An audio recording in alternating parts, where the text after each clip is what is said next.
Barista Rachel thought she had a bad day when she slammed a rude customer's coffee down the drain. Then the arrogant stranger, Ryan Moretti, walked back in, as the mafia boss who just bought her entire world. Trapped by a ruthless contract and forced into his inner circle, she must fight his psychological games of loyalty and control. Now, the electric tension between her defiance and his cold power threatens to turn their war into a devastating, intimate surrender. Hit subscribe if you love high-stakes romance where the tension is thicker than a triple-shot espresso. You're in the right place. Tell us in the comments, what was the biggest surprise, the coffee fight or the cookie mission? The high-pitched, grinding shriek of the espresso machine sounded to Rachel's ears like a personal insult at 8:15 a.m. It was the soundtrack to her impending nervous breakdown. She clenched her jaw, the muscle in her cheek twitching. The heavy, sweet scent of caramel, usually her comfort, today felt sticky and oppressive, mingling with the slightly acrid smell of burnt-out heating coils. She was running on 3 hours of sleep and was determined to get through the next 5 minutes without acknowledging the existence of another demanding human being. A hush fell over the small cafe, the kind of silence that usually preceded a customer complaint or a major spill. Rachel didn't need to look up to know who had just entered. She could feel the shift in air pressure, the instantaneous drop in ambient temperature that accompanied someone who believed the world revolved around his next perfectly executed step. She wiped down the marble countertop, a gesture of aggression rather than cleaning, and finally glanced up. He was a masterpiece of arrogance. Ryan. He was the kind of man whose suit didn't just fit. It looked like it had been molded around his shoulders by an Italian sculptor. Today's uniform was charcoal gray, sharp enough to cut glass, and far too expensive for a casual mid-week coffee run.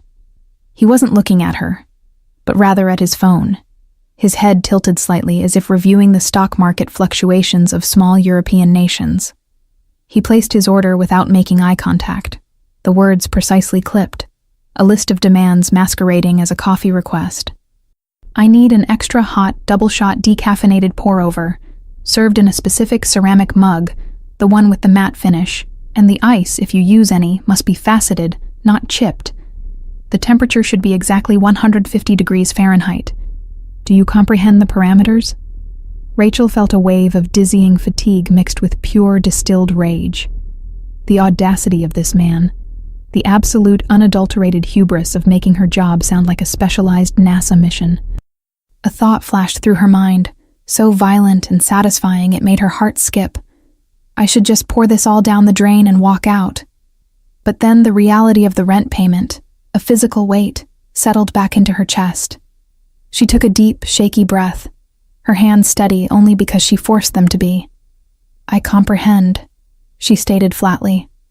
The back of her neck was hot. She worked with the precision of a surgeon, but her internal monologue was a stream of furious, incoherent insults. Finally, she presented the mug. It was matte. It was 150 degrees. It was, by all accounts, perfect. Ryan finally raised his eyes. They were the color of glacial ice, sharp, intelligent, and utterly devoid of warmth. This was the first time their gaze had properly met since he'd walked in, and the sudden, intense electric surge made the small hairs on Rachel's arms rise. It was a chemical reaction, a warning, a spark. He took a slow sip. He paused. The silence in the small cafe stretched, amplified by the tension between them, thick and unbearable. Then, he made a noise. Not a word, but a sound of mild, yet profound displeasure. The grind, he stated, his voice barely a murmur, yet it cut through the air. The grind is too coarse for the temperature. It's inadequate. You've compromised the subtle bitterness of the Ethiopian blend. That was it. Rachel's 3 hours of sleep, her overflowing sink at home, the sticky caramel smell, and the sheer, exhausting pretentiousness of this man collided in her mind. All sense of self-preservation vanished. She felt the blood rush to her face, a betraying scarlet flush. You know what's inadequate, sir? Rachel's voice was dangerously low, a soft hiss of fury. She stepped from behind the counter, Forcing herself to maintain proximity, her gaze locked on his.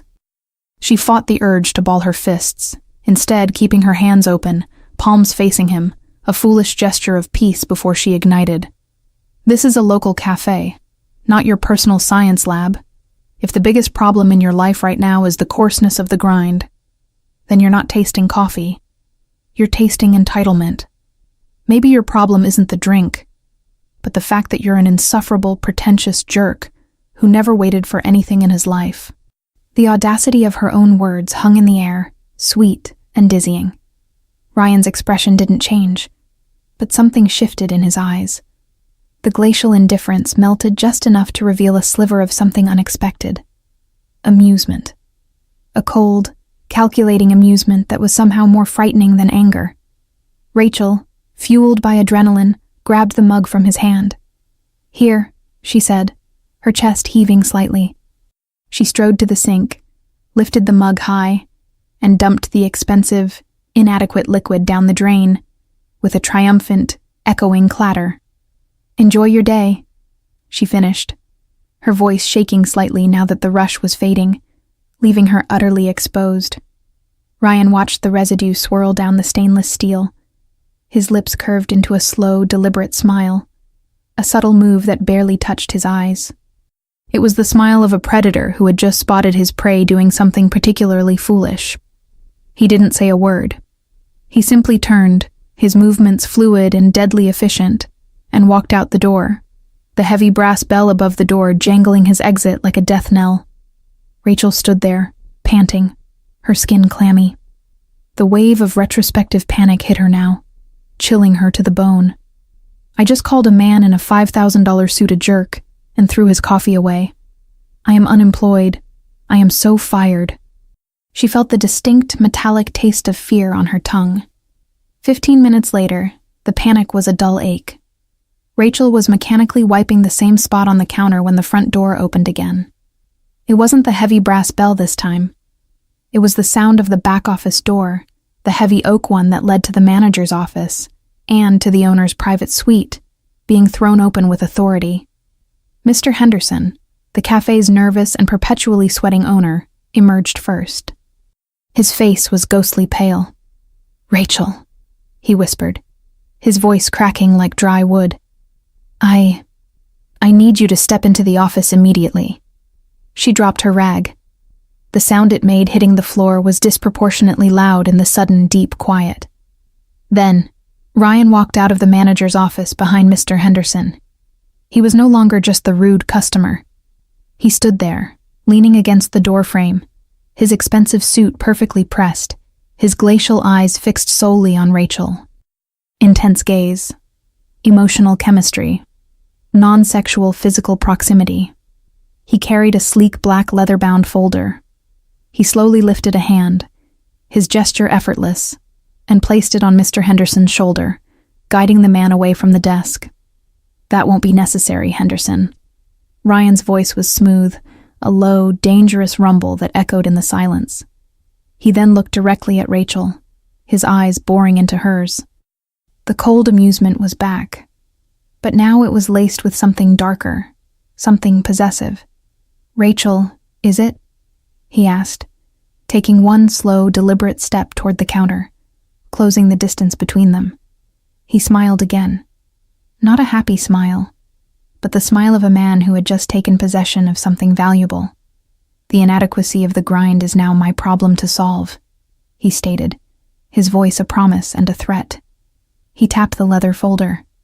"I am Ryan Moretti, and as of 5 minutes ago, I own this cafe. Which means, Rachel, I own you." Her heart hammered against her ribs, a frantic, desperate bird trying to escape a cage. She had insulted her customer, her new mafia boss owner. The silence of the cafe was heavy with the weight of her immediate, spectacular, and completely public career suicide. Rachel, transitioning to Ryan's internal thoughts. Rachel did not move. Her feet were rooted to the floor behind the marble counter, a ridiculous, flimsy barrier against the sheer force of his presence. The air felt too thick to breathe. It was laced with the ghost of burnt coffee and the metallic sting of panic.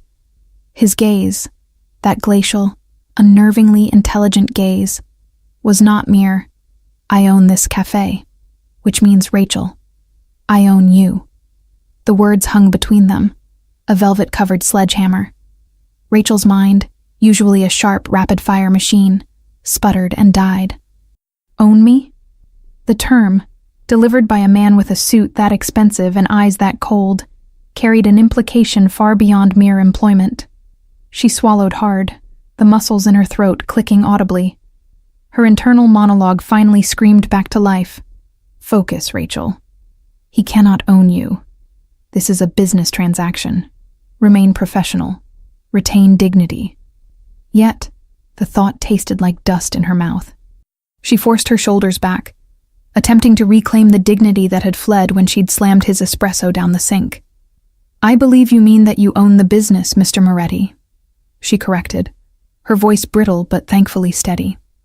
I am an employee, and based on my performance 15 minutes ago, I assume my status is currently terminated. Ryan didn't react to the word terminated. Oh, he merely tilted his head, a gesture of mild interest, like a scientist observing an interesting specimen under a microscope. He took another slow step forward, the move subtle, but closing the distance until only the counter separated them. Rachel could smell the leather of his shoes and a faint, clean scent of cedar and expensive cologne, a smell that screamed authority and danger. Terminated, he echoed softly, the word seeming to tenacity acts out. It's a symptom of a deeper, more profound. He paused, letting the silence settle. Mr. Henderson, No, Ryan continued, his voice dropping to, you're not fired. You are, however, immediately promoted. Rachel blinked. Once. Twice. The confusion was so total that it momentarily. You showed initiative, Ryan explained. The Seat wasn't a smile, but a subtle visual cue that he was deeply entertained by her distress. You identified a weakness in the client. He didn't say mafia organization. Ruthless felt like a signature on a dark con. Your new title is General Manager, he said, tapping the folder again. Where Rachel felt a frantic, "Sutta promoted?" for calling the owner a jerk. The world had tilted on its axis. With all due respect, Mr. Moretti, she managed. Folding her arms, AC Ryan placed his hands on the marble count. This was physical proximity that had nothing to do with desire, and everything to do with dominance. Rachel felt the heat radiating from his body. Ryan's internal thought, shift to his POV. He had expected contrition, terror, tears perhaps. What he got was defiance, that fiery intelligence burning in her green eyes. He had been planning to sell the cafe in a month, a disposable asset for tax purposes. Now he couldn't. Not when the most fascinating, fire-spitting woman he'd encountered in years was standing 3 feet from him, ready to fight him over inventory control. He felt a sudden, sharp interest, a feeling he hadn't experienced since he won control of the shipping docks. The offer, you remain, because I require a manager who isn't afraid to challenge me, and because I require someone who will be accountable to me directly. Starting now, your loyalty is to this cafe and to its new owner, me. He straightened up, his movements slow and deliberate, the silence stretching. You're Khan. When I call, you answer. When I ask, you tell the truth. No secrets. Nothing held back. Comprenez? Rachel looked down at the contract. She saw the number. A crushing wave of resignation and a spark of reckless hope washed over her. This is it then. The devil's bargain. This is it then. The devil's bargain. I exchange my quiet life for his madness. She looked up at him, her lips pray. Then I sell the cafe to more. The cruelty was not in the threat of violence, but in the casual threat of extinguishing her entire world, the place she truly loved, her home. And you will find out what happens to people who waste the. He leaned in again, one hand resting on the counter near Rachel, felt the sudden, her chest tightened, a strange mixture of fear, intense adrenaline, and a reluctant, undeniable flicker of fascination. She picked up the expensive Sylve. It's not pronounced comprende, she murmured, signing the paix comprenez. And yes, Mr. Moretti, I comprehend, General Manager. But I get my own coffee. And Ryan's smile this time was real, quick, and unsettlingly beautiful. A dang deal, he whispered. Now what is my first order of business, General Manager? Character focus. Rachel, with moments of proximity and intense observation of Ryan. The contract felt like a lead weight in Rachel's hand, the ink still tacky on the expensive paper. She looked at Ryan, who had the audacity to seem completely relaxed, leaning against the counter she had just spent an hour polishing. The arrogance was palpable, a physical aura that made the small, cozy cafe feel suddenly too small, too vulnerable. Your first order of business, Mr. Moretti, Rachel began, her voice regaining its steady professional edge, a coping mechanism. She straightened a stray napkin on the counter, using the mundane gesture to anchor herself in the reality she was fighting to maintain. Is to leave. You are disrupting the flow. Customers are afraid to enter. She gestured vaguely towards the empty street, ignoring the fact that the only person who had seemed truly afraid was the former owner, Mr. Henderson. Ryan didn't move. He crossed his arms over his chest, a subtle shift in posture that managed to convey both infinite patience and absolute refusal. The sheer amount of expensive charcoal suit fabric seemed to swallow the light, reinforcing his dominance. This is where your job begins, Rachel. Or rather, where your training commences. We are not just selling coffee, we are selling an experience. And I need to understand this environment completely. He pushed off the counter and walked past her, heading toward the back room, the heavy oak door to the private suite. Follow me. We'll discuss the flow and the customer experience in the office. Rachel felt an electric surge of protest in her veins. This is it. The first order, the moment he pushes the boundary. But the signature on the contract burned in her memory. She was officially an asset, and insubordination would lead to the immediate collapse of her financial future. She followed, her walk stiff. The manager's office was small, usually smelling faintly of vanilla and stress. Now it smelled of Ryan Moretti's cologne. Cedar, something sharp, and the clean, expensive scent of power. He was already seated behind the large mahogany desk, looking less like a cafe owner and more like a CEO about to greenlight a hostile takeover. Close the door, General Manager, he instructed, his eyes never leaving her face. Rachel hesitated for a microsecond, a frantic debate raging in her mind. Closing the door removes witnesses. It enhances the danger. But she did it, the heavy thud of the oak door closing echoing in the silent room like the finality of a prison sentence. She stood rigidly before the desk. This is the wrong approach, Mr. Moretti. My job is on the floor. I don't handle boardroom operations. Every operation is a boardroom operation, Rachel. Especially when you're trying to understand what makes people loyal, he countered, leaning back. The faint shadow of a smile played on his lips, revealing his sharp, predatory intelligence. Tell me about the clientele. Why do they come here? Be detailed. Be ruthless. Rachel took a breath, accepting the strange new rules of engagement. When she spoke, it was about the cafe she loved. They come for consistency. Mrs. Petrov across the street comes for the quiet corner table where she writes her novels. The law students come because the Wi-Fi is reliable and the coffee is strong. They come because we remember their names, not because we care about the facet of the ice. She watched his face for judgment, but his expression remained unreadable, only his eyes burning with intense, analytical focus. It was an intense gaze that stripped away her professional front and demanded the core truth. Loyalty, Ryan murmured, nodding slowly. A fine commodity. And what about you, Rachel? Why do you stay? The pay was abysmal, judging by the old ledgers. Rachel felt her composure begin to crack. The question was too personal, too invasive. The heat rose again to her neck, a telltale sign of her emotional boundary being crossed. That, she said, her voice dropping, is none of your business. It's personal. Everything is my business now, Ryan stated, his voice calm, but the implication was a clear command. He moved with shocking speed, pushing his chair back, standing, and walking around the massive desk to stand directly in front of her. The air was instantly electric.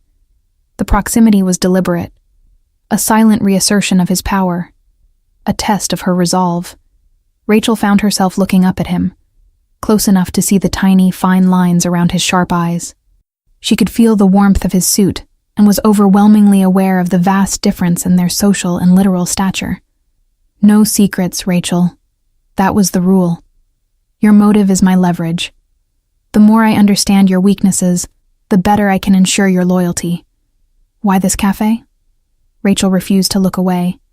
She bit back the immediate, self-pitying truth and chose a neutral battlefield. I helped build it from the ground up. I know every vendor, every leak in the roof, and every customer's order. It's the last thing my mother was proud of me for doing. The confession was out before she could stop it. The raw, fragile truth. Ryan's eyes softened, the glacial ice cracking for a brief, bewildering moment. He didn't offer sympathy. He offered respect for the weakness revealed. Ryan's internal thought, shift to his POV. A mother's pride. That was a debt he understood. A tie that was unbreakable and exploitable. He had expected money, ambition, or escape. He found roots. It made her infinitely more dangerous, and infinitely more desirable to keep close. The way she guarded the truth, the way her eyes flashed. She was a masterpiece of defiance wrapped in a barista's apron. He felt a sudden, sharp, almost painful urge to take that fiery intensity and direct it only at him. I see, he said, his voice now lower, almost intimate. The word itself was a caress, a recognition of her pain, and it was devastatingly effective. He reached out a hand, and for a terrifying second, Rachel thought he was going to touch her.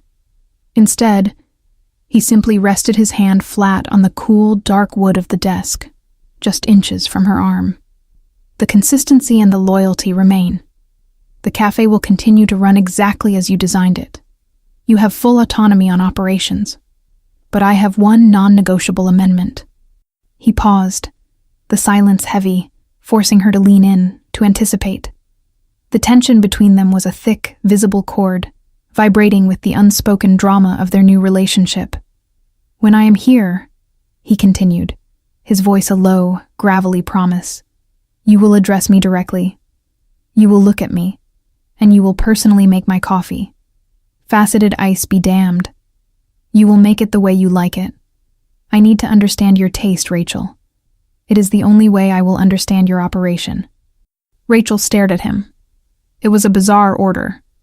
A move that stripped away their manager-truck-boss dynamic and forced an intimate, personal interaction every time he was present. He wasn't demanding a product. He was demanding a connection to her personal preference. What if I like it burnt? She challenged, her voice a whisper. He gave her that unsettling, genuine half-smile again. Then I will learn to appreciate the char, General Manager. Now, back to the flow. Tell me about the supply chain. And don't leave out the smallest detail. As he spoke, he moved slightly closer, a hair's breadth closer, forcing her to take a step back towards the door, away from the desk. She was acutely aware of the small movement, the subtle dance of dominance he was orchestrating. Rachel began to speak, detailing the problems with the milk supplier, the delays in the pastry shipment. She talked about business, but all she could feel was the silent conversation of their proximity, the relentless, analytical gaze of the man who now held her financial fate and her emotional stability in his well-tailored hand. He didn't want a manager, she realized with a sinking heart. He wanted a challenge, and she, in her rage over a cup of espresso, had just accepted the terms of his game. Ryan, observed closely by Rachel. The boardroom session, which was really just an interrogation conducted across the surface of an antique mahogany desk, finally broke an hour later. Rachel's throat was dry, her body buzzing with a nervous energy that refused to subside. She had successfully delivered a detailed breakdown of the cafe's financials and supply chain, answering every analytical question Ryan posed with brutal efficiency. He stood, signaling the end of the meeting, and the space between them immediately felt vast and cold. "Excellent, Rachel. Your ruthless efficiency is noted. You may return to your post." He offered her a curt nod that was both dismissive and acknowledging, a paradox that perfectly encapsulated his persona. Rachel didn't waste a second. She turned and walked towards the door, desperate to get back to the familiar sanctuary of the espresso machine. Just as her hand touched the cold brass knob, Ryan's voice stopped her. "One more thing, General Manager." She paused, keeping her back to him, bracing herself. She could hear the faint, clean swish of his expensive suit fabric as he moved, the sound itself a sensory reminder of the cage she had walked into. "I will be utilizing the suite above this office as my temporary local base of operations. The key to the side door will be left with you. It is for my personal after-hours access only. No one is to know I am here, or that I own this establishment. Complete discretion is required." Discretion, secrecy, mafia. The words echoed in her mind, finally stripping away the thin veneer of a standard business transaction. The reality of his world, which she had tried to treat as a ridiculous suit and an overpriced coffee, was suddenly breathing down her neck. She turned to face him, the intensity in her eyes challenging his. "I am a barista and a manager, Mr. Moretti. Not a secretary, not a bodyguard, and certainly not a conspirator. My job ends when the last customer leaves." Ryan's eyes narrowed. The faint amusement was gone, replaced by a dark, dangerous edge that Rachel recognized as true, unvarnished power. He walked toward her slowly, a deliberate, silent pace that spoke volumes about his impatience with her limits. "Your job ends when I say it ends, Rachel. The suite needs to be stocked and maintained. I need fresh provisions. You are responsible for the inventory of the café, and now you are responsible for the inventory of the penthouse. This includes my personal provisions." He stopped directly in front of her, the small space making the air between them feel claustrophobic. He lifted his hand, and Rachel's breath hitched in her throat, anticipating a physical threat. Instead, he simply tapped the brass doorknob she was holding. "You will bring me an itinerary of what I require. You will not discuss it with anyone, and you will be compensated accordingly. You signed the contract. This is the reality of my ownership. My needs become your duty." Rachel felt the familiar, hot rush of indignation, but it was now tempered by a cold, practical fear. She was trapped. She felt his intense gaze, demanding a subservience that grated on her soul. "Fine," she breathed out, the word a small expulsion of air. "But I don't stock liquor and I don't cook." Ryan smiled, a sliver of white teeth in the shadow of the small room. It was a cold victory smile that sent a shiver down her spine. "I have my own methods for the former, and I prefer the anonymity of takeout for the latter. Your duties will be simpler. But the discretion, Rachel, that is the most valuable commodity. Fail that, and your compensation will be a moot point." He let the threat hang, thick and dark, before turning and resuming his position behind the desk. He had orchestrated the entire exchange perfectly, ensuring she felt the full weight of her new reality. Rachel opened the door and practically fled to the counter, grabbing a rag and attacking the marble with desperate energy. She needed the familiar, the mundane, to wash the scent of his authority from her lungs. Rachel's internal thought returned to her POV. Mafia boss in the penthouse. That's my life now. I am the general manager of a coffee shop that is now a cover for... What? I insulted the man who pays for my mother's medicine. I threw his coffee out. And now I'm his personal housekeeper. The irony was so rich it was almost painful. Why didn't he just fire me? He could buy a dozen cafes and a dozen managers. But he needed control. He needed someone who fought him. He needed an audience for his power. The afternoon dragged on. Every sound from the office door made Rachel jump. She kept seeing the precise, controlled movement of his hands, the glacial intent in his eyes. The final customer left exactly at 6 p.m. Rachel locked the door, flipped the sign, and sank onto a stool, exhausted. Then, She heard the side door open and close, a heavy, quiet sound. Ryan was back. She knew she had to face him to get the list of provisions. She walked back to the office, her legs feeling heavy. She knocked softly. Enter. He was still at the desk, but the expensive suit jacket was gone. He wore a crisp white shirt, the top button undone, the sleeves rolled up to his forearms, revealing taut, corded muscle and a glimpse of dark, stylized ink near his wrist. It was a small, accidental intimacy that made her look away instantly, feeling the sudden, unwanted blush on her cheeks. "The list, General Manager," he said, his voice flat. Rachel swallowed, her eyes fixed on his forearm, avoiding his gaze. "I'll need to know what you require for the suite." Ryan picked up a single slip of paper from the desk and slid it to her. It wasn't a list. It was one single item, handwritten in a bold, sweeping script. Rachel read the item, and her composure shattered. She looked up at him, her lips parting in disbelief, the humor of the absurd situation finally breaking through the panic. "You require," she began, the trace of a hysterical giggle catching in her throat. 24 organic, single-origin, dark chocolate chip cookies from the French bakery on 32nd Street? This is your clandestine provision list?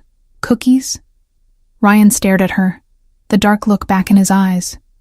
But this time, it was fighting a losing battle with the shadow of a smile.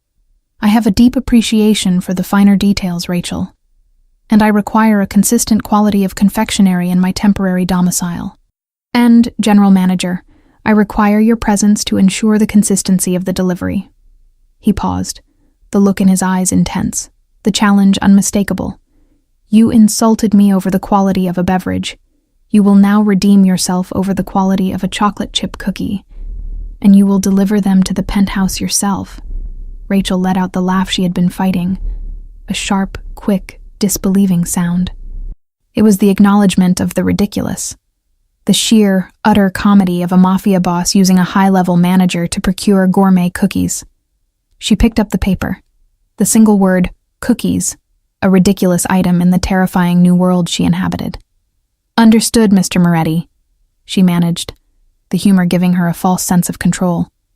"But I charge hazard pay for dealing with French bakeries after 7 p.m. Ryan merely leaned back, the dark ink on his arm catching the dim office light. He watched her, a clear, open invitation in his gaze. "I like that you fight. Fight more. Consider it approved. Now go.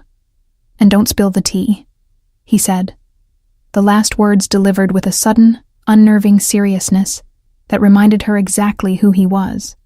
Rachel turned and walked out, the absurdity of the task warring with the adrenaline of the threat. She was now on a high-stakes, clandestine mission for chocolate chip cookies, and she had to face the man with the glacial eyes in his private quarters to deliver them. The tension had just escalated from professional to deeply, personally awkward. Rachel, with intense focus on the intimate setting of the penthouse.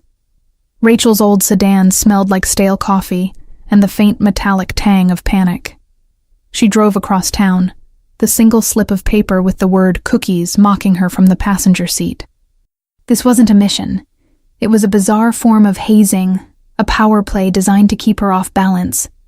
"He wants to see me sweat," she concluded, tightening her grip on the steering wheel. The French bakery on 32nd Street, however, was a welcome distraction. Its air was thick with the scent of butter, vanilla, and sweet, concentrated sugar, a perfect antithesis to the cold, cedar and steel atmosphere of Ryan Moretti. She secured the 24 cookies, each one a flawless disk of dark chocolate and sea salt, and returned to the café just as dusk settled. She carried the box of cookies, warm and heavy, and a sudden, illogical wave of anxiety hit her. It wasn't the fear of a mafia boss. It was the intense awkwardness of delivering warm cookies to the private apartment of the man she had publicly insulted hours before. The absurdity of the situation was the only thing keeping her from hyperventilating. She located the side door. It was heavy, black iron, almost invisible in the shadowy alley. She used the key Ryan had left for her, and the lock turned with a solid, definitive thunk. Inside, the staircase was wide and carpeted in deep, quiet gray. It felt less like an apartment entrance and more like a passage into a vault. The air immediately changed. Here, the faint café smells were absent, replaced entirely by that clean, expensive scent of cedar and something else. A subtle, metallic tang that she recognized instinctively as adrenaline, or perhaps danger. She reached the top floor. The door to the suite was unmarked. She lifted her hand, the warm cookie box feeling suddenly flimsy, and knocked. "Come in, Rachel." His voice was calm, yet its unexpected intimacy made her jump. She pushed the door open, the sight before her a stark contrast to the espresso machine and the marble counter. The suite was vast, minimalist and brutalist, all high ceilings, dark wood, and floor-to-ceiling windows overlooking the city. It looked like a luxury cage. Ryan was standing by the window, silhouetted against the lights of the city.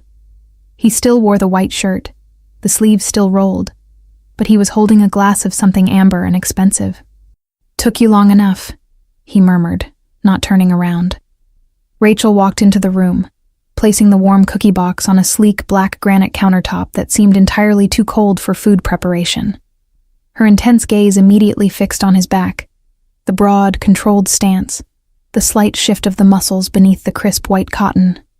"The French bakery requires proper curing time," she stated, her voice tight. "The inventory is delivered. My duty is complete." Ryan slowly turned, the city lights illuminating the sharp lines of his face. His eyes, in the low light of the room, were dark, unreadable pools. The intense look was back, magnified by the intimacy of the space, forcing her to hold her breath. "You brought them warm," he noted, observing the light steam rising from the box. "A nice touch. Attention to detail is appreciated, General Manager." He walked towards the granite counter, the sound of his shoes on the polished wood a slow, deliberate rhythm. He stopped beside the box and opened it, the overwhelming scent of warm, expensive chocolate filling the room. He didn't offer her one. He simply selected a cookie, studied its structure, and took a measured bite. Rachel watched his jaw work, the subtle movement of his strong neck muscles, feeling an unwanted, sharp spike of awareness at the private, mundane act of him eating. "Perfection," he stated, swallowing. "See, Rachel, the reward for attention to detail is success. The reward for ignoring my instructions is usually far less pleasant." He took another slow bite, his eyes never leaving hers, turning the simple act into a personal interrogation. "Why are you here, Rachel?" he asked. Not about the cookies, but about her presence in his private domain. The question was a test, an intimate demand for her internal truth. "You ordered me to be here," she said, choosing the safe, professional answer. "No," Ryan countered, shaking his head slightly. "I gave you the option to refuse, to walk away and let the cafe close. You chose the debt, the stress, the constant proximity. Why?" Rachel felt her defenses buckle. He was peeling away the layers of her self-control, and the pressure was too much. She took a shaky step back, hitting the high back of a minimalist chair. "I am here because my livelihood and the security of my family depend on the high salary and the 3-year contract you offered. I am here because I won't let you sell the only piece of genuine work I have done. I am here because I am trapped." Her voice was raw, revealing the vulnerability she had fought all day to hide. Ryan's expression shifted. The cold amusement was replaced by a strange, almost tender acknowledgement.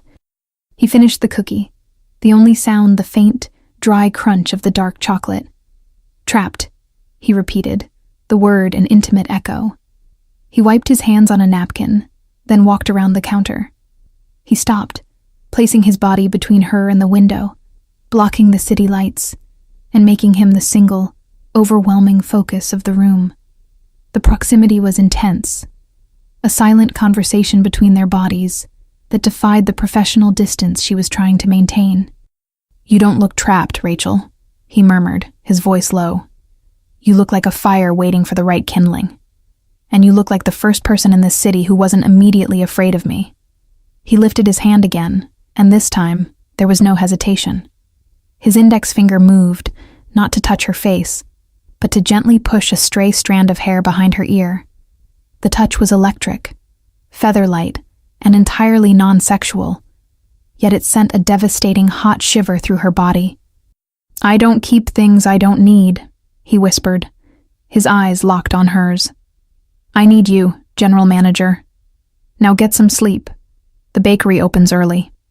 He turned and walked toward a closed door on the far wall, the implicit dismissal absolute. Rachel stood there, utterly paralyzed, the ghost of his touch burning against her skin. He touched me. He knew exactly what he was doing. She was intensely aware of the vast, quiet space between them, and the even vaster, dangerous tension that had just been unleashed. She turned and stumbled out of the penthouse, the heavy door closing behind her with a soft click. Down the stairs, she could still feel the phantom sensation of his finger on her cheek, the scent of cedar and warm chocolate on her hands. She had just delivered cookies to the private apartment of her new mafia boss owner, and the encounter had felt more intimate and more dangerous than any threat of violence. Rachel, with Ryan's presence dominating the cafe setting. The following morning was a study in controlled chaos. Ryan was downstairs at 8 a.m. sharp, sitting alone at the corner table usually reserved for Mrs. Petrov. He wasn't on his phone. He was simply watching. His presence was a heavy, silent anchor in the middle of the cafe's familiar bustle, a beautiful, tailored anomaly that made every other customer nervous and every espresso machine sound louder. Rachel tried to ignore him. She managed the flow, directed the staff, and oversaw the perfection of the macchiatos. She moved with a heightened, almost frantic energy, aware of his glacial gaze following her every move, testing her efficiency, assessing her control. Finally, she had a moment. She walked to the machine, cleaned the portafilter with unnecessary force, and with a silent internal sigh of defeat, began to make his coffee. She made it exactly how she liked it. A simple, dark, single-origin shot of the Brazilian blend, taken neat, with a glass of water on the side. It was a private, unadulterated taste, a small, intimate offering of herself. She walked over to his table. She placed the espresso and the water down, the movement precise and professional. "Your coffee, Mr. Moretti," she said, her voice completely neutral.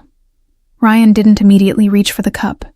He looked at the deep brown liquid, then back up at her, his eyes challenging, scrutinizing. "It's black. No sugar, no milk, no facet-cut ice," he noted, his voice a low rumble. He made it sound less like a coffee order and more like a psychological profile. "It's the best we have," Rachel simply stated, refusing to justify her personal preference. "If you require something else, I can prepare it." "No," he replied, lifting the small cup. He brought it to his lips, his gaze still locked on hers, forcing her to watch him take the first private sip. It was a silent power play, an enforced intimacy over a simple beverage. He paused, a flicker of something she couldn't identify crossing his eyes. Appreciation, perhaps, or surprise. "The bitterness is clean," he murmured, swirling the shot in the cup. "No wasted sweetness, efficient, ruthless, like its general manager." Rachel felt a ridiculous blush rise again. He had managed to turn a coffee tasting into a reflection of her personality. "It's just coffee, Mr. Moretti," she insisted, taking a half step back, creating a minuscule necessary space. "Nothing is ever just anything, Rachel," he countered, leaning forward over the small table. "Especially in an environment designed to be a cover for an empire. Every choice is a tell. Every detail is a weakness or a strength." He gestured with the cup toward the front window, his movement controlled and minimal. "Tell me your weaknesses, General Manager. The security holes, the potential breaches."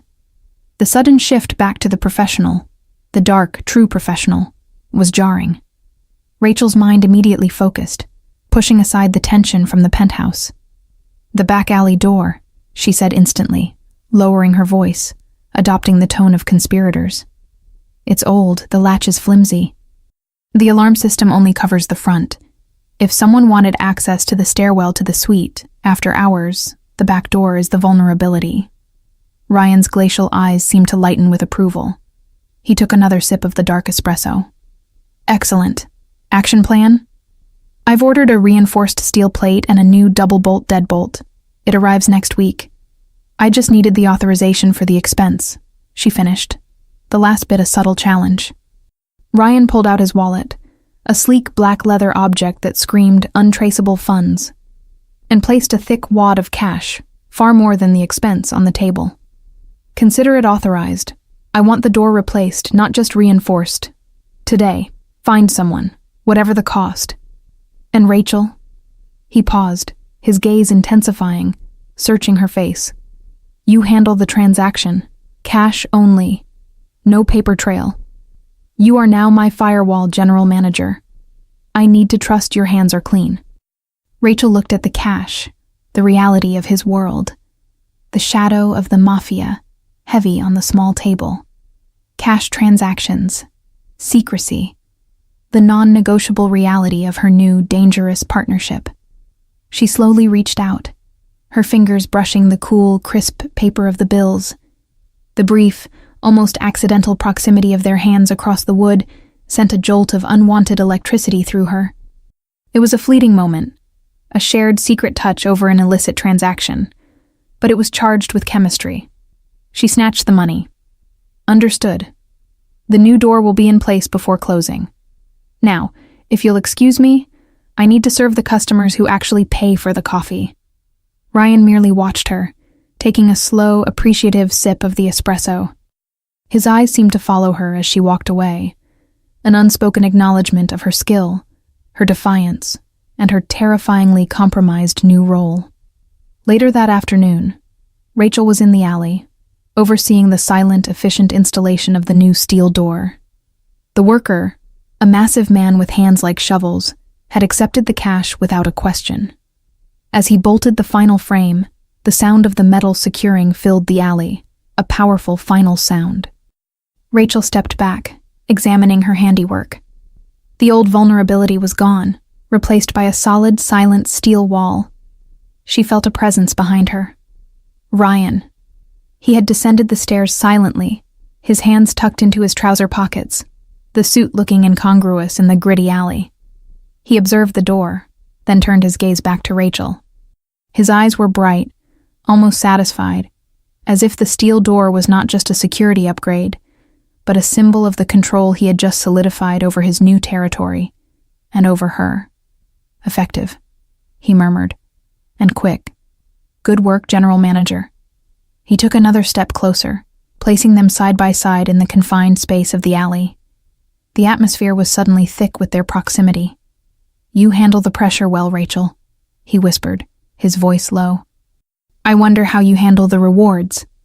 Before Rachel could react, before she could even process the implication, he reached out, not to touch her, but to reach past her, retrieving a forgotten cup from a ledge behind her head. It was a calculated move, forcing her to be utterly aware of his body, the scent of his cologne, and the hard, controlled strength of his arm just inches from her face. He held the cup, then simply placed it in her empty hand. The quality of the blend demands its general manager be well rested. Take this home. And tomorrow we discuss the matter of a hostile takeover. He didn't wait for her response. He simply turned, leaving her standing alone in the alley, holding a clean, empty espresso cup, her pulse hammering against her ribs, the taste of danger, secrecy, and proximity still sharp on her tongue.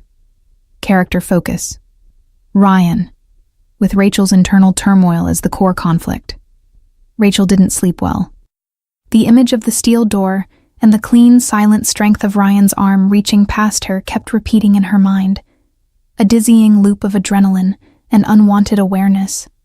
She arrived at the cafe early, her nerves frayed, but her resolve hardened. She needed to compartmentalize the man from the boss, the undeniable chemistry from the ruthless business owner. She was surprised to find Ryan already there, sitting in the office, his back to her, silhouetted against the morning light filtering through the large windows. The desk was immaculate, the remnants of his world, a sleek laptop, a high-end fountain pen, neatly arranged. She knocked, a sharp, quick rap on the door. Good morning, Mr. Moretti. I have the preliminary quarterly reports. We were discussing the hostile takeover. Ryan turned, and the change in his demeanor was immediate. The crisp efficiency of yesterday was gone, replaced by a low-key, almost meditative calm. He gestured to the chair opposite him. "Sit, Rachel. The reports can wait. The hostile takeover I was referring to is more personal and far more critical to the business model." Rachel sat, gripping the leather briefcase in her lap like a shield. Her heart began that familiar, frantic drumming against her ribs. She braced herself for a firing, a sexual advance, or a demand for another ridiculous clandestine cookie run. Ryan leaned forward, his elbows resting on the desk. He didn't touch her, but the intensity of his gaze was a form of physical contact. "You are good at your job, Rachel. Exceptionally good. You are the fire this place needs. But your passion is a weakness. You let a slight about the coffee, a minuscule detail, drive you to a reaction that could have cost you your life, had I been a different kind of man." He paused, letting the weight of the what-if settle heavily in the small room. The silence was not empty. It was a character in the scene, vibrating with the unspoken danger he represented. The general manager needs to understand risk management, not just inventory control, he continued, his voice low, a controlled murmur. "So today, we are going to explore the boundaries of your self-control. This is the new policy." Ryan then performed the most calculated, bizarre maneuver Rachel had witnessed yet. He reached out, and very slowly, very deliberately, he moved his hand across the desk toward her. His fingertips grazed the edge of her briefcase, a touch that was technically professional, yet incredibly loaded. He didn't move any further. He simply let his hand rest there, close enough that she could feel the faint, clean heat radiating from his skin. "Your boundary, Rachel," he whispered, his eyes locked on hers. "If I touch you, anywhere, what is your reaction? Do you flinch? Do you pull away? Do you use your hands to push me back, or do you freeze?" Rachel stared, horrified and utterly paralyzed. This wasn't about coffee. This was a psychological test, a deliberate attempt to breach her emotional firewall using pure, non-sexual, intense proximity and suggestion. The heat from his hand was a physical sensation that demanded her entire focus. She felt a furious, confused mixture of anger and a sharp, undeniable curiosity. Rachel's internal thought, focus on her POV. Don't move. Do not give him the satisfaction of flinching. He is a predator, and this is a game. But the heat. God, the heat from his hand is overwhelming. I want to pull my hand away, but that shows weakness. I want to scream at him, but that shows loss of control. He is testing my boundaries using a power that is completely unfair. The magnetic, terrifying chemistry between us. She forced herself to meet his gaze. She took a slow, deep breath, trying to anchor herself in the chair. "My reaction, Mr. Moretti," she said, her voice shaking slightly, "is to remind you that I am your general manager, not your laboratory experiment." Ryan's eyes didn't waver. "You misunderstand, Rachel. This is the experiment.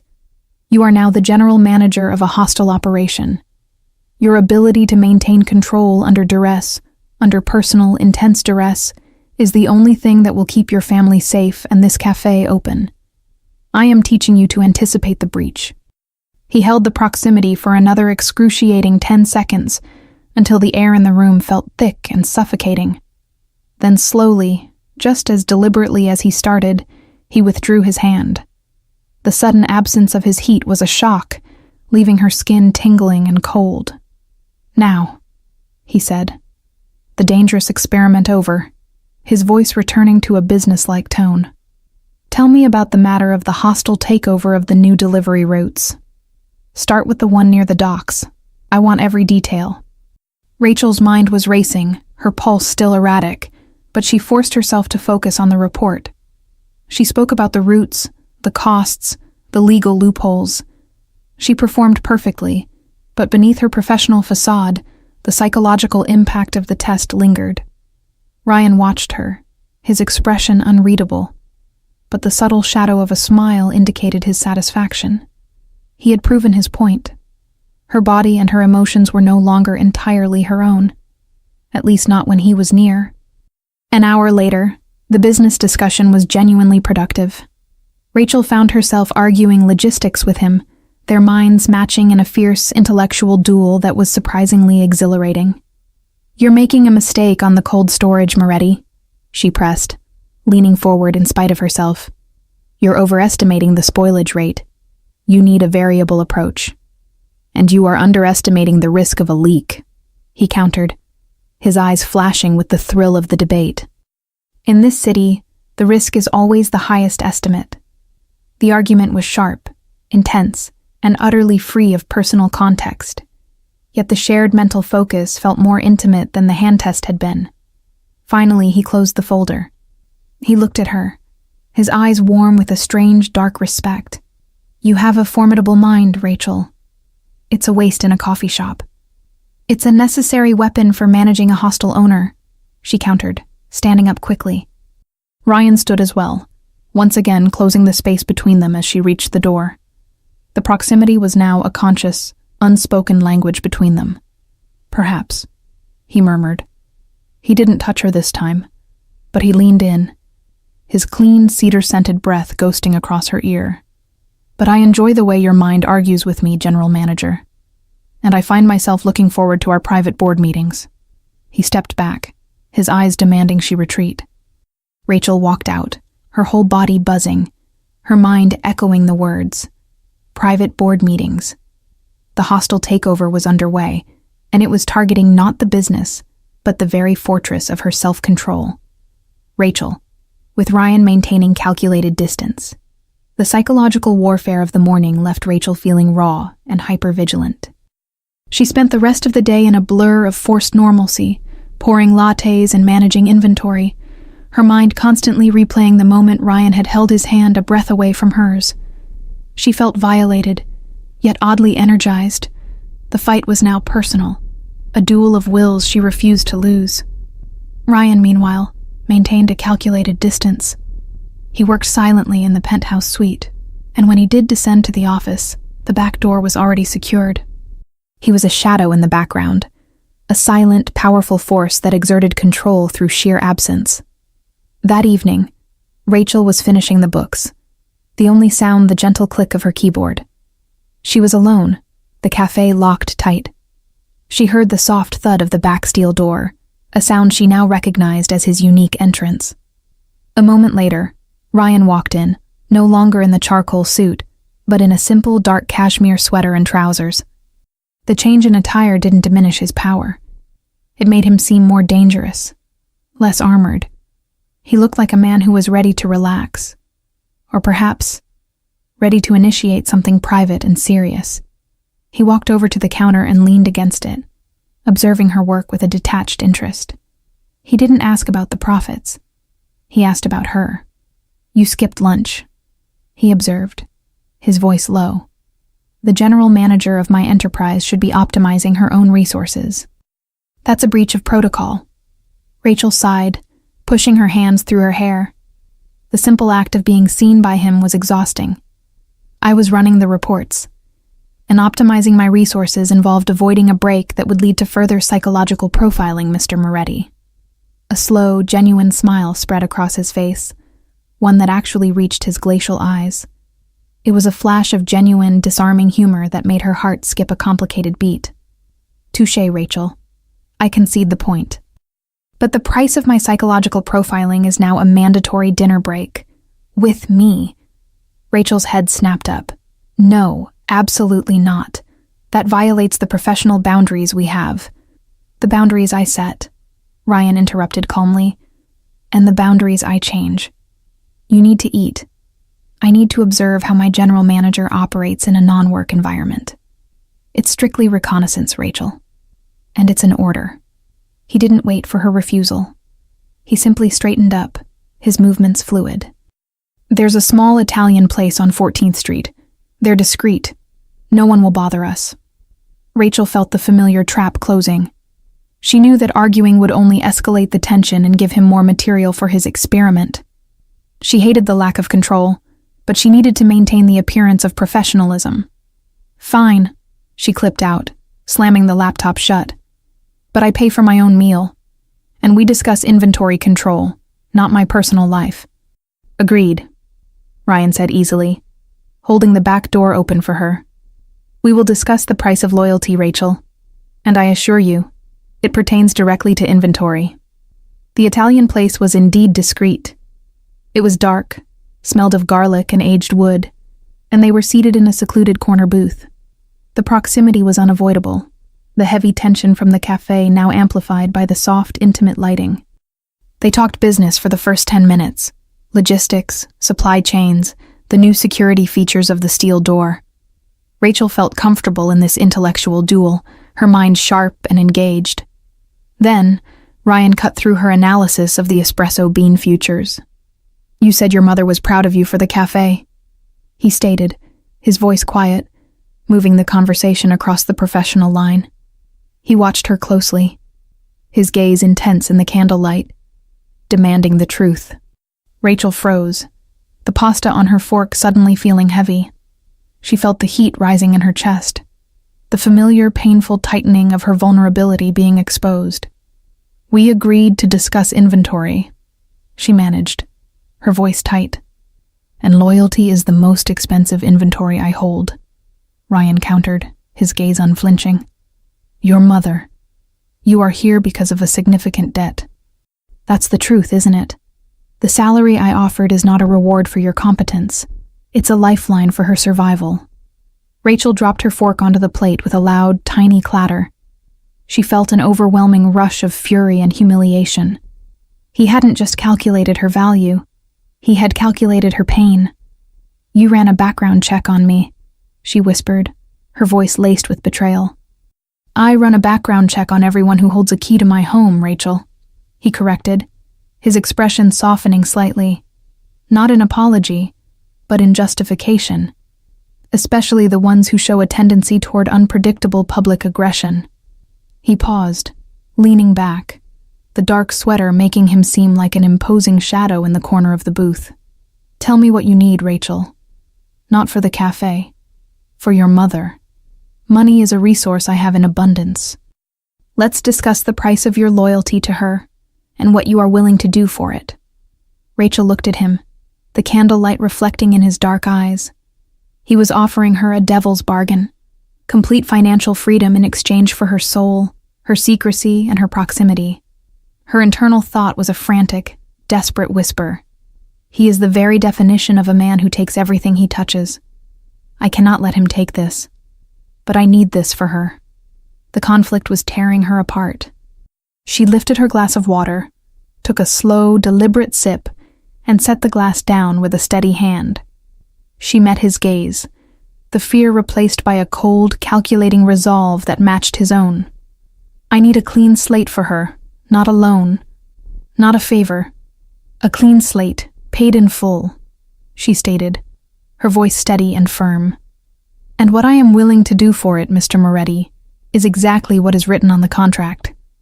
Manage your business with ruthlessness and efficiency. I will be loyal to the contract and to the cafe. Nothing else. And that is the only inventory you own. Ryan watched her for a long, silent moment. The tension in the booth was immense. A silent declaration of war, and a fragile, unexpected respect. He finally nodded slowly, a slight, almost imperceptible tilt of his head. The intense gaze was one of victory, not because he had broken her, but because she had finally defined the terms of her surrender on a battlefield he respected. Business and loyalty. The slate is clean, he murmured, picking up his glass.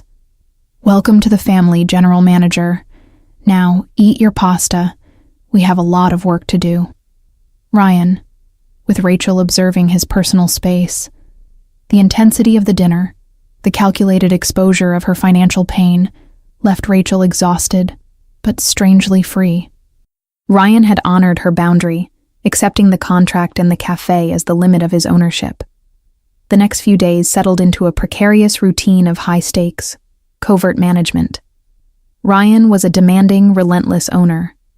Their days were a series of intense, private meetings where they argued over logistics, debated security protocols, and refined the cafe's now affronts cash flow.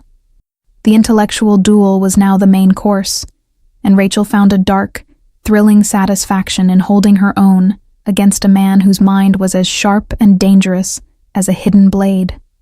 One late afternoon, Rachel was in the office, reviewing the payroll before heading home. The cafe was closed and locked. She heard a disturbance from the penthouse suite above. A sudden, sharp, muffled crash of something heavy hitting the floor, followed by a grunt of pain. Every muscle in Rachel's body seized. She immediately thought of the steel door, the cash transactions, the dark organization he belonged to. Breach. Attack. Danger. Her heart hammered out a furious, protective rhythm against her ribs. She grabbed the closest weapon she could find, a heavy porcelain coffee tamper, and crept toward the private staircase leading to the suite. The coffee tamper felt ludicrously inadequate, but the instinct to respond to danger for his sake was a shocking, unbidden betrayal of her own self-preservation. She reached the top of the stairs, her breath shallow. The penthouse door was ajar. She pushed it open slowly, bracing herself for the sight of violence. What she saw was profoundly, unexpectedly vulnerable. Ryan was standing by the panoramic window, the moonlight illuminating his profile. He was no longer in the dark sweater, but just the trousers. His broad, defined back was turned to her, and his left arm was pressed hard against the glass. She could see the intricate, dark ink near his wrist, and a fresh, bright crimson stain blooming on the white cotton of his shoulder. He wasn't under attack. He was hurt. The large, minimalist coffee table, made of dark wood and steel, had been violently tipped onto its side. That was the crash she had heard. "Ryan," she whispered, dropping the ridiculous coffee tamper, which hit the thick carpet with a soft, irrelevant thud. He flinched violently at the sound of his first name, a name she hadn't used since the initial, explosive confrontation. He turned slowly, his face contorted with a mask of rigid control. "Get out, Rachel," he ground out, his voice low and ragged, his eyes flashing a mixture of pain and pure, cold fury at being seen. "You're hurt," she stated, ignoring the command, walking toward him with the professional detachment of a trauma nurse. The crimson stain was spreading. It was not a superficial cut. "It is not your concern," he hissed, turning his back again, trying to hide the wound. "Go home. Forget you saw this." Rachel didn't stop. She was propelled by an overriding sense of command, an instinct to protect the weakness he had so fiercely guarded. "Your inventory is compromised, Mr. Moretti. You are an asset of the cafe's general manager. I have a first aid kit in the office. Sit down now." She reached out and, without hesitation, placed her hand firmly on his uninjured right arm. The touch was electric, not a gesture of desire, but a necessary, policy-compliant assertion of control and care. She felt the sudden, alarming rigidity of the muscle beneath the cashmere, the tension of a man refusing to yield to pain. Ryan flinched again, this time at her touch, a small, involuntary reaction that revealed the depth of his injury. He looked down at her hand on his arm, then back up at her face, his icy control finally fracturing into raw astonishment. "Rachel," he warned, his voice a low growl. "Risk management, Ryan," she countered, her voice now sharp and clinical. "You have a bleeding wound in my territory. This is a security breach. Sit." He stared at her for a long, agonizing moment, the fierce pride in his eyes warring with the debilitating pain. Then, with a sigh of frustrated defeat, he allowed her to guide him to a sleek leather sofa. Rachel disappeared downstairs and returned with the standard cafe first aid kit. She knelt beside the sofa, the proximity in the quiet, dim room overwhelming. "Take off the sweater," she ordered, her eyes fixed on the wound. He didn't move, their eyes locked in the soft light. The silence was deep, charged with the intimate confrontation of his secret vulnerability and her unexpected courage. "If you won't," she stated, reaching out to grasp the cashmere near his neck, "I will cut it off, and I will charge you the replacement cost." The threat was so mundane, so Rachel, that a flicker of genuine amusement touched the pain in his eyes. He slowly, carefully, lifted his arms and pulled the expensive cashmere over his head. Rachel's breath hitched. The suit and the sweater had been a lie. His chest, arms, and shoulders were a map of power, taut, corded muscle, and complex, interwoven scars. The deep, stylized ink near his wrist continued up his shoulder, a half-sleeve of dark, dense artistry that seemed to be a personal history etched onto his skin. The wound was a long, ragged tear near his shoulder blade, a deep, clean cut that had clearly been left too long. Rachel's internal thought: focus on the scars. This is not a coffee shop owner. This is a battlefield commander. Every scar is a secret, a testament to a life I don't want to know. But the wound is a weakness, and I hate weakness. I need to fix it. He is a compromised asset, and I am the general manager. She forced her gaze away from the scars and onto the wound. You need stitches, she stated, her voice tight but professional. I heal quickly, Ryan retorted, his voice strained. Clean it and bandage it, that's all. Rachel didn't argue. She cleaned the wound with meticulous care, the touch of her cool, competent hands a stark contrast to the heat of his skin. The proximity was intense, a silent exchange of control. He was physically exposed, but she was emotionally exposed by the sheer intimacy of the task. As she placed the final thick gauze pad, their eyes met again. He was watching her, not with anger, but with an unfathomable depth of observation. Why didn't you leave? He whispered, his voice rough. Because, Rachel said, closing the kit with a decisive snap, her gaze unwavering. I pay my debts, Ryan. You gave me a clean slate for my mother. This is the first installment of the non-negotiable hazard pay. Now put your sweater on. And next time, use the hospital. She stood up, leaving him sitting exposed on the sofa. She picked up the coffee tamper and walked back to the stairs, leaving him alone with his secrets, her heart pounding a terrifying, silent rhythm of shared, intimate vulnerability. Rachel, closing the chapter with a final emotional gambit. Rachel spent the remainder of the evening scrubbing the kitchen floor of the cafe, a desperate, physical attempt to scrub the image of Ryan's scarred back and the scent of blood from her mind. She didn't see him again that night. He had retreated to his sanctuary, a wounded, caged beast. The next morning, Ryan was back in the charcoal suit, immaculate and controlled. The only indication of the previous night's events was a slight, almost imperceptible stiffness in his left shoulder. He didn't acknowledge the incident. He sat at the corner table, drank his black espresso, Rachel's blend, and ran his empire with ruthless efficiency. Their private meeting that day was entirely business. Rachel presented a proposal for a new loyalty program, a subtle method to track key customers, and Ryan listened, his eyes analytical, his mind engaged. They spoke for an hour, the conversation a sharp intellectual dance, yet the intense proximity felt different now. There was a new, unspoken intimacy in the room, a knowledge of his physical vulnerability and her capacity for care that hovered like a ghost between them. As the meeting concluded, Rachel closed her folder and stood up, ready to bolt.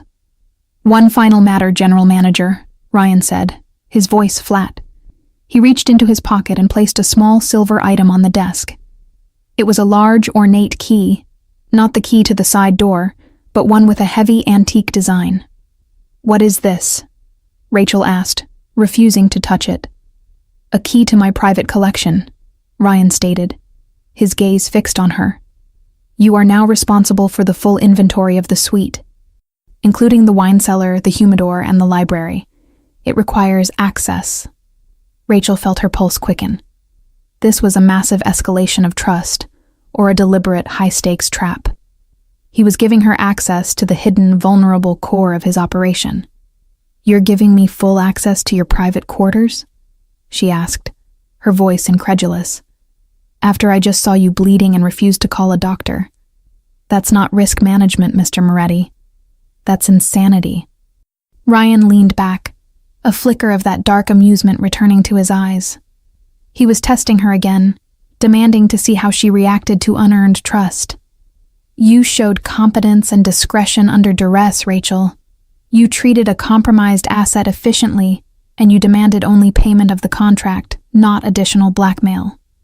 You are the only person in this city who knows that wound exists, and you didn't flinch. That, General Manager, is the highest form of loyalty. I am purchasing your silence with trust. He slid the key across the smooth mahogany desk until it rested inches from her hand. Take the key. Access the cellar. Compile the inventory. And, while you are in my private space, you will find an envelope on my desk. It is the final payment of your mother's clean slate. All debts are paid, Rachel. As of now, you owe me nothing. Rachel stared at the key and the invisible envelope, the weight of his offer almost crushing. He was dismantling her entire reason for staying, paying the debt in full, and then locking her into his life with the heavy currency of trust. Why? She whispered, the question raw and personal. If the debt is paid, I can walk away. The contract has a buyout clause.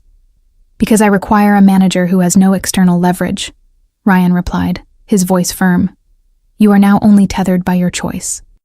And I believe you are too honest, too loyal to your work, to abandon the cafe and the operation now. Your debt is paid, but the price of your competence is that you now belong to the organization. Rachel reached out slowly, her fingers finally closing around the cold, heavy silver of the key. It felt like a tangible, dangerous promise. She looked at him, her green eyes blazing with a mixture of fear, respect, and a terrifying, undeniable complicity. The proximity was now a partnership, a shared, secret understanding that transcended coffee and crime. I will compile the inventory, Mr. Moretti, she stated, her voice steady, and I will manage your operation with the ruthless efficiency you expect. But understand this, the key I hold is to your security. It is not a key to my control. The moment I believe your operation puts my people at risk, my loyalty to the cafe will trump my loyalty to the contract. It was a final, clear declaration of her terms, a defiant reminder that he didn't own her soul. Ryan simply held her gaze, a deep, silent, unnerving acknowledgement of her challenge. He lifted his hand and placed it flat on the desk, the smooth, cold wood serving as the official seal of their partnership. The gesture was one of controlled power, but the intense gaze was one of shared destiny. I wouldn't have it any other way, General Manager, he murmured, his voice a low, final promise. Welcome to the real work. Rachel rose, the heavy key and the secret knowledge of his life pressing against her skin. She walked toward the stairs, leaving the cafe manager's office for the final time as merely the cafe manager. She was now the keeper of the boss's secrets, the manager of his covert operations, and the unwilling partner in a relationship defined by intense proximity, psychological warfare, and a dangerous, unspoken chemistry. The hostile takeover was complete.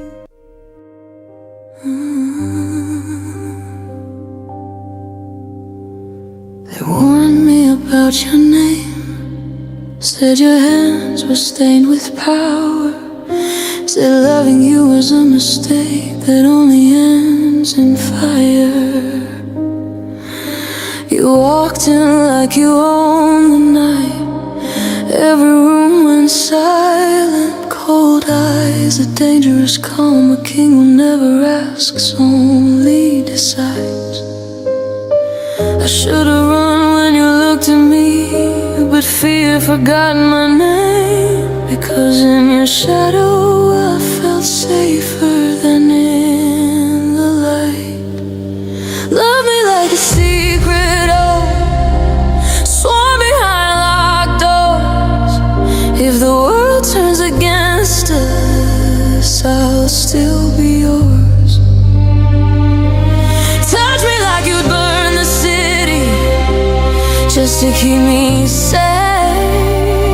If loving you is dangerous, then let me take the risk. They see a monster dressed in black, a man the world should fear. But I see the scars you hide, the wars you fight in silence here.